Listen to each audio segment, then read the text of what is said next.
put down your pens, grab your headphones, and turn off the television. It's time for your favorite podcast show that supports people like you and me. Available on all podcast channels and on YouTube. It's the Dr. Bryant Speaks podcast show and your host, Dr. Bryant. Hello, everyone. Welcome and thank you for listening and watching Dr. Bryant Speaks. I am your host, Dr. Bryant. The premise behind this show is to address mental health and focus on the realities to what we can do to support our military veterans and active duty personnel out there in the world. However, since I have started this show, our followers have grown to more than just military listeners, which is absolutely nothing less than amazing. So I want to welcome first responders and thank you for listening. We hear you and know that we have similar challenges as veterans. Now, if you're new to listening to this broadcast, I want to say welcome and thank you for tuning in. I started this because being a veteran for so many, including myself, is no easy task when attempting to transition into being a civilian. However, it is not easy for family members either. So we need to learn how we can support one another to become the successful people we were meant to be. We discuss all sorts of topics that are hot off the press and includes your responses to questions and answers from the emails, Instagrams, and Facebook messaging. So if you have other topics and you want to continue to contribute, go to DrBryantSpeaks.com and you will see how you can input your comments and questions and your concerns. Now, if you're listening from iTunes, iHeart, Spotify, or any of the other many podcasting stations that we are blessed to be streaming on, and that includes YouTube, you can access a multiple amount of topics. We have different topics, and they're all there at your convenience. You will hear and see experts and guest speakers that will include family members, military veterans, business owners, veteran affairs representatives, and many more. The goal is to ensure we maintain a level of communication to support one another, understand next steps, be a resource, and we want to help one another navigate through challenging situations. And speaking of challenging, today's topic is probably one of the most challenging to deal with. Today's show is about suicide. So I caution you that it might be a delicate topic for some. Maybe you're somebody who's thinking about it as you listen. Whatever you do, hear what I have to say and know that you are not alone. You know, if you have been following me on this podcast for a while, you know that I am always upfront. I'm always communicating about my challenges, my issues. I don't shy away from being honest, open, truthful. And the facts, the data, or anything I give you, I research. But you also remember when I started this, I started because I'm in a lot of different groups on Facebook. I'm in the Rangers groups, I'm in the 100% disabled groups, veteran groups, and all of these groups, and they're private because you obviously have to be selected and prove who you are to be in these groups. You know, we talk about a lot of things that are very personal. You know, in a lot of those conversations, you'll see somebody who will reach out and want to talk to somebody. And it amazes me that even though, we always talk about hackers and the privacy of Facebook, and, we're concerned about these things from the cyber world. But what I find interesting is that whenever somebody needs help, and it's really specific, there's no small number of people that respond with their personal phone number and say, give me a call.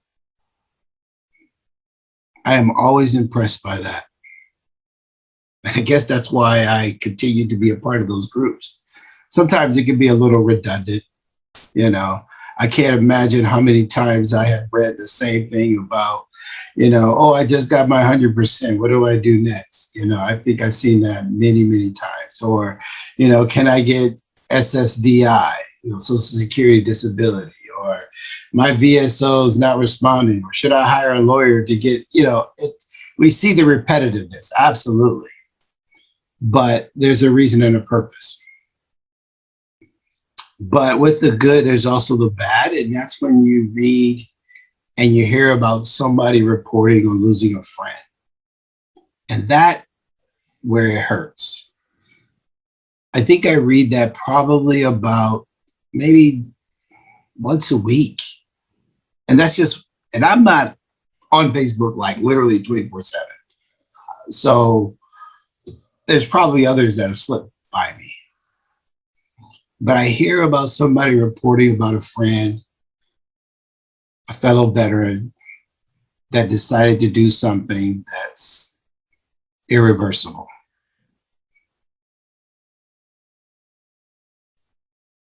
What is interesting is that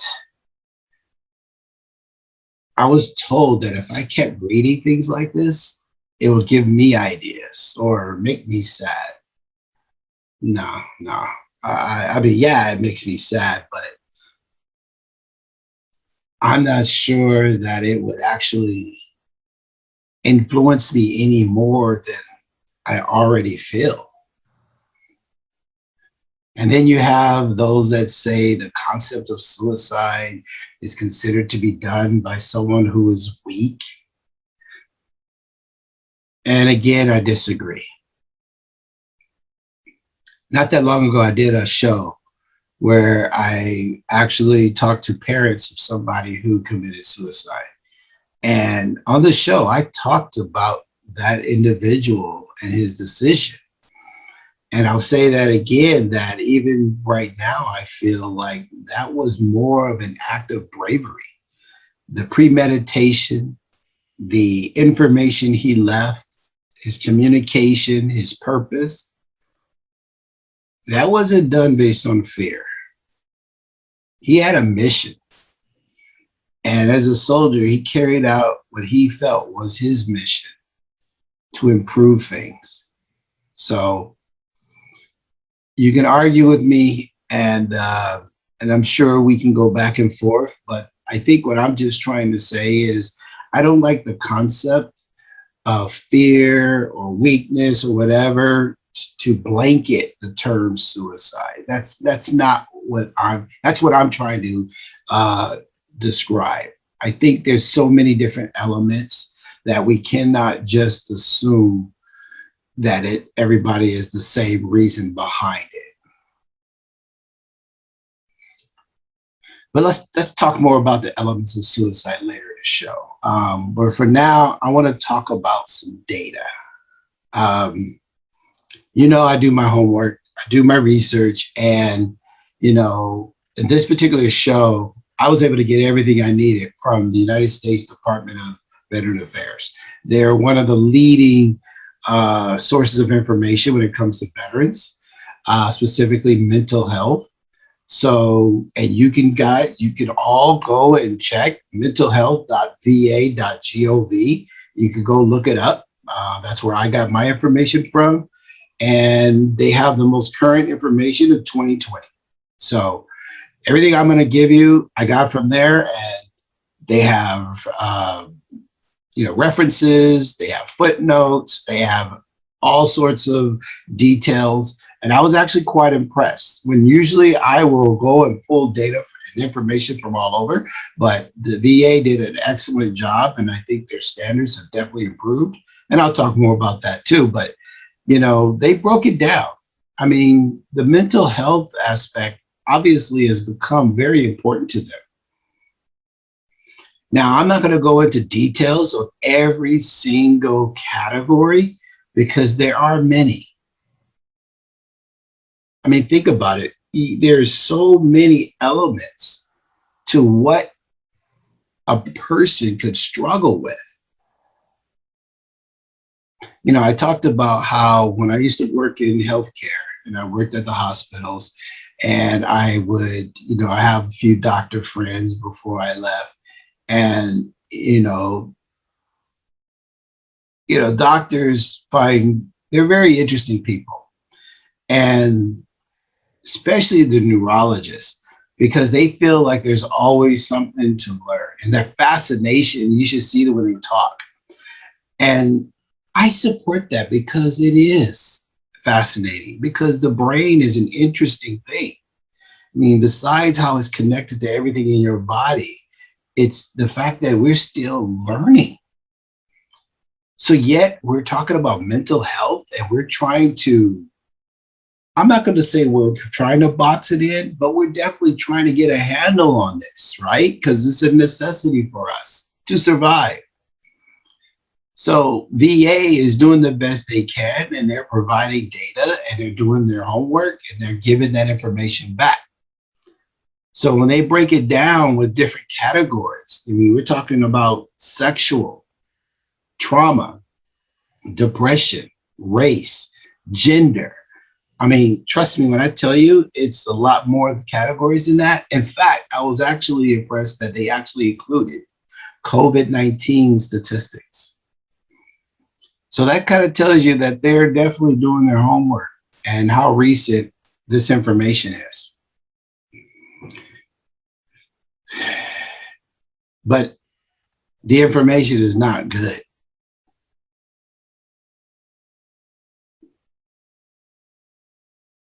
The information is not good. The average number of veterans, according to the Department of Veteran Affairs, the average number of veteran suicides per day, it's astonishing. I have a shirt that I bought from a vendor, and it's got 22 on it. And it's there because we're recognizing that there's 22 suicides a day among veterans. Now, the 2020 report for Department of VA doesn't report the 2020, nor does it report 2019 data in relation to suicides. It only provides other information that they were able to acquire. They go up to 2018 though. Now, the interesting thing is they say in 2018, the number of veteran suicides is 17.6 a day. Okay, 17.6 a day. Now, what I found astonishing is that in 2005, again, this is according to the Department of Veteran Affairs, in 2005, it was 16.6. So you might be thinking, wait a minute, 16.6 13 years ago and 17.6? Wow, wait a minute, that's actually pretty good, 13 years. I looked at it as if that's not good because we have not improved in 13 years. 13 years, we have not lessened the number. They say suicide rates for those engaged in veteran health administration, basically getting care, they said that has dropped in 2018. So if they're not getting care, it's gone up. If you are under the care of VA, the numbers have gone down. Okay, VA stepped it up. They're definitely more involved. And I can say that firsthand because I remember when I first got out, VA was pitiful, pitiful. And now I got a therapist for this, therapist for that. I can email. I mean, I can practically do everything and get anything. So I agree that they definitely stepped their game up compared to how it used to be, which is why I stopped going early on. I would go to a VA care center, which was for me was the center that actually had access to your records and they provided professionalism, but they were separate from VA. And I had more success dealing with that than dealing with actual VA representatives till now. So getting back to VA and what they've been able to do, they've actually addressed some of the challenges or some of the things that we deal with suicide, the societal factors they call it. Now, what that means is basically these are the elements of things that we as people deal with in society. Now, that's everybody. It's not just veterans. It's actually everybody. But as a veteran, this particular challenge could be escalated, could be a stressor. So therefore, they're identifying this as something that we have to actually address, recognize, and hopefully somehow get through it. So one of the categories as a societal issue is economic disparity. Okay, so you heard the buzzword is economy, money. All right. So unless you're a 1%er, unless you're an Elon Musk, Bill Gates, or whatever, you're going to have challenges with financial. So that's no big surprise. We all, even you don't have to be a veteran to have disparity when it comes to money. Now, sometimes, if you heard my podcast, I'm a professor. And I switch hats, it's like I'm a professor, and I'm a veteran, I'm a father, so it's like being able to balance which hat you're wearing. And then when I read and do my homework for the show, I'm doing my homework as a veteran because I'm an advocate. And I get upset because sometimes I read this information and it's like there's just no sympathy or, you don't hear any compassion in the words that's being described. So I read that veterans enrolled in VHA care are less likely to be employed and more likely to have lower income levels than veterans not receiving VHA care. Huh, really? Then I have to put on my professor hat because I'm going to want to get upset. Because to me, it's like, that's why they're in VHA care. One of the reasons why this combat veteran who can't sleep at night, can't function in society, having a hard time being able to manage medication, become part of society, not being able to, find ways of just sabotaging his existence. That's why he's there, because he was that person who was on the battlefield struggling and as he came out of the military. Whereas you have, the guy who's a veteran, but he worked at JAG and he sat in the office all day and he was able to get a job. Well, duh. You're disabled. You're required to attend sessions, therapy appointments, constant medication. I mean, if you're 70, 80, 90% disabled or more, of course, you're probably not likely able to work because of the circumstances you're facing. So again, I get upset sometimes because I see that whoever wrote that information is only trying to give you facts. They're only trying to give you the information. I get it. I understand. I'm sorry. I hope you have been enjoying the show. Well, do not go anywhere just yet. We have a continuing episode with Dr. Bryant Speaks.